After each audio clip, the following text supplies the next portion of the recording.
જેણે ગુણ માટે વસૂલ્યું ઋણ, જેણે પાસ કરાવવા લીધા પૈસા, જેને થયું હતું ધનસુખ, એનું નામ છે મનસુખ શાહ.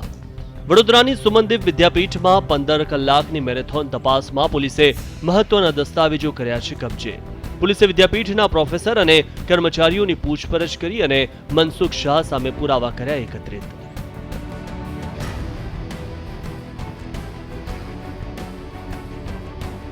સુમનદીપ વિદ્યાપીઠની સાથે મનસુખ શાહના ઘરે તપાસ હાથ ધરવામાં આવી.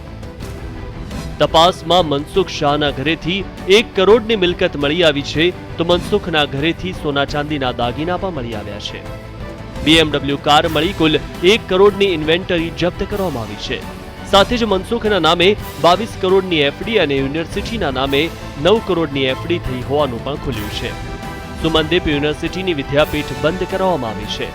હાઈ પ્રોફાઇલ લોકોના સંપર્કના કારણે વેબસાઇટ બંધ કરાઈ છે. સુમનદીપ વિદ્યાપીઠમાં જે મનસુખ શાહની ઓફિસ એનું સર્ચ કર્યું, ત્યાંથી મનસુખ શાહની ઓફિસમાંથી 43 કરોડની મનસુખ શાહના નામની તથા તેના ફેમિલી નામની ફિક્સ ડિપોઝિટની રસીદો અમને મળી આવી. તેમજ 100 ને 201 જેટલા ચેક મળ્યા છે, જે આશરે 101 કરોડ રૂપિયાના થાય છે. આ બધી જ અમે જમા લીધા છે અને અમે તપાસમાં કોના કોના ચેક છે, શું છે, ફિક્સ ડિપોઝિટ કયા પૈસાની છે, ક્યાંથી આ બધી તપાસ અમે કરીશું. તો આ તરફ મનસુખ શાહે આ સમગ્ર મામલે કંઈ પણ કહેવાનો ઇનકાર કર્યો છે. મીડિયાએ તેમને આ મામલે પોતાનો પક્ષ રજૂ કરવા કહ્યું, પણ તેણે આ મામલે કંઈ પણ કહેવાની ના પાડી. એટલું જ નહીં, તેણે આ મામલે કોર્ટમાં જવાની પણ વાત કરી.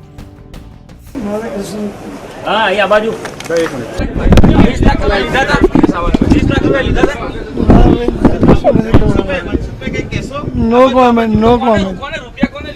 મન્નત ખબર હું નથી ઓળખતો એમને.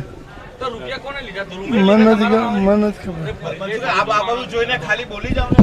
શું બોલવું, પણ મને જરૂર નહીં લાગતી બોલવાની.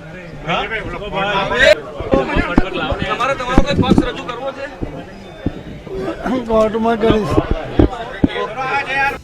સુમનદીપના સંચાલક મનસુખ શાહનો ભાંડો ફૂટી ગયો છે, ત્યારે આવનારા દિવસોમાં કયા વધુ ખુલાસા થાય છે તે જોવું રહ્યું.